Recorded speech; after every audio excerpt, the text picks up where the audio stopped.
Minister of India हर हर महादेव साधु। आप सभी का अपने चैनल हार्ट टचिंग स्टोरी में तहे दिल से स्वागत है। आप सुन रहे हैं अपनी पसंदीदा कहानी तेरे संग यारा का 138 भाग।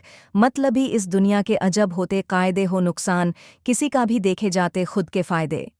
मोहित का इंटरेस्ट शुरू से ही उसके बच्चे में था।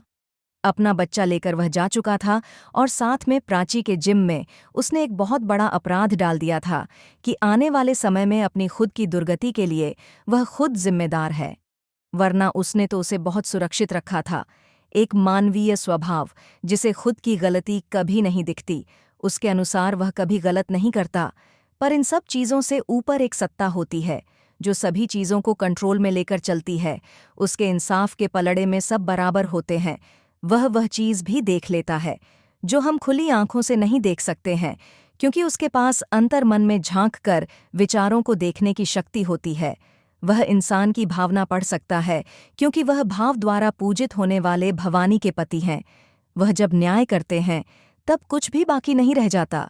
हर एक पल का इंसाफ होता है। उनके न्याय में देर हो सकती है, पर अंधेर नहीं।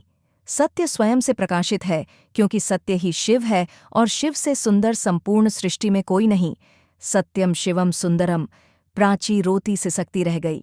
चिंता मत करो, उसका इंटरेस्ट केवल उसके बच्चे से है और मेरा इंटरेस्ट तुम्हें है। और अगर तुम्हारा इंटरेस्ट भी उस बच्चे से है तो मुझे खुश रखो। मैं तुम्हारे इंटरेस्ट की सारी चीज़ तुम्हारे सामने मौजूद रखूंगा, चाहे उसके लिए मुझे मोहित को रास्ते से हटाना क्यों ना पड़े। तब तुम्हारा बच्चा हमेशा ही तुम्हारा हो जाएगा। मुझे नहीं लगता कि अब तुम्हें मोहित की ज़रूरत है, पर फिर भी सोच लो तुम्हें क्या चाहिए। मिलते हैं डियर पार्टी के बाद। लेकिन एक बात मानना पड़ेगा, अच्छी खासी हिम्मत तुमने दिखाई है और मुझे तुम्हारी यही हिम्मत पसंद आई है। वोल्कानो प्राची के नज़दीक आया और उसने प्राची के बालों को पूरी तरह से अपनी मुट्ठी में भर लिया था। तब तक के लिए इतना काफ़ी है। वोल्कानो ने बहुत बुरी तरह से जबरदस्ती अपने दांतों से प्राची के होठों को काटते हुए कहा। प्राची अपनी दुर्दशा पर रो पड़ी थी।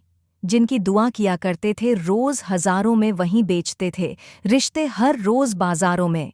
कोई भी हमारी मदद तब तक नहीं कर सकता जब तक कि हम खुद अपनी मदद करना नहीं चाहे, और अपनी मदद करने के लिए हमें सबसे पहले हिम्मत दिखानी होती है।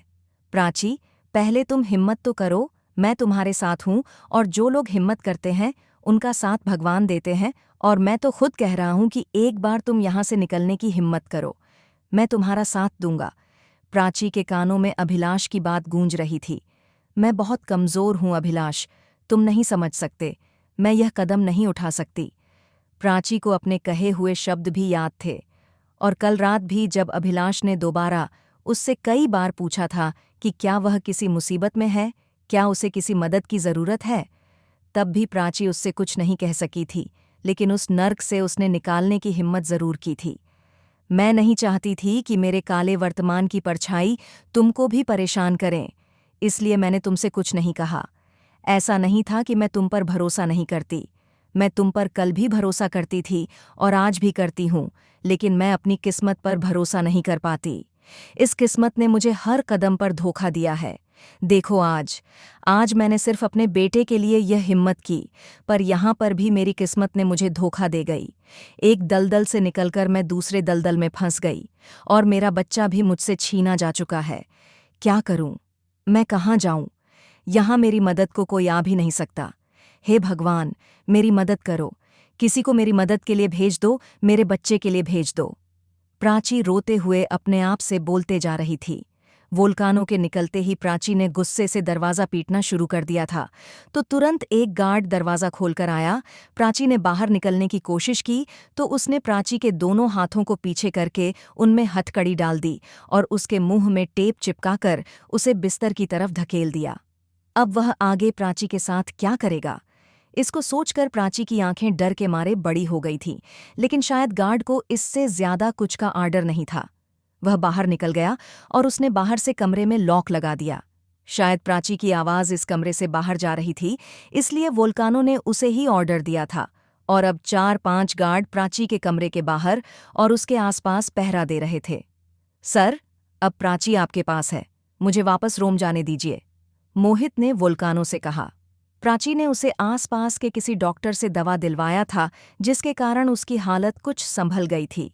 दवाओं के असर से वह बिल्कुल नींद बेहोशी में जा चुका था, जिसके कारण मोहित के भर भर जागने पर भी वह केवल आंख खोलकर उसकी तरफ देखा था और फिर सुस्त होकर सो जाता था, जिससे मोहित का दिल डर रहा था। अरे तुम चले जाओगे तो यहाँ पार्टी कौन संभालेगा? वोल्कानो से किसी भी कीमत पर जाने नहीं देना चाहता था। पर सर, मेरा बच्चा। मोहित ने अपने गोद में लिए आरुष को वोल्कानो को दिखाया। तुम इसकी चिंता मत करो, मैं इसके लिए प्राइवेट डॉक्टर का इंतजाम करता हूँ। वोल्कानो की एक आदेश पर आरुष के लिए डॉक्टरों की टीम फार्म हाउस में आ चुकी थी। उन्होंने आरुष को एग्जामिन किया और उसे एक इंजेक्शन दे दिया। कुछ ही देर में आरुष का बुखार हल्का हो गया था और दवाइयां के असर से अब वह सो रहा था। इसी पार्टी में अभिलाष ने रेड डाल दी। रेड में सभी पकड़े गए तो अभिलाष को सबसे पहले प्राची का ही ख्याल था। प्राची को ढूंढने में उसने अपनी पूरी ताकत लगा दी तो एक बेसमेंट के कमरे में उसे प्राची बहुत बुरी हालत में मिली, पर अभी भी उसके पास आरुष नहीं था। यह एपिसोड आपको कैसा लगा कमेंट करके जरूर बताएं। मिलते हैं अगले भाग के साथ। तब तक के लिए वीडियो को लाइक और चैनल को सब्सक्राइब करना मत भूलिएगा। खुश रहिए, स्वस्थ रहिए, मस्त रहिए और यही यूट्यूब पर मिलते रहिए। कहानी अगर पसंद आती है तो उत्साहित भी किया कीजिए। आप सुपर थैंक्स के माध्यम से मुझे प्रोत्साहन भी दे सकते हैं और साथ में अपने दोस्तों के साथ इसे फेसबुक और व्हाट्सएप पर शेयर भी कीजिए। इस चैनल पर मिलेंगे आपको दिल छू लेने वाली मनोरंजन, पारिवारिक और शिक्षाप्रद कहानियां और हर कहानी के रेगुलर अपडेट मिलते हैं। अगले भाग के साथ। हर हर महादेव।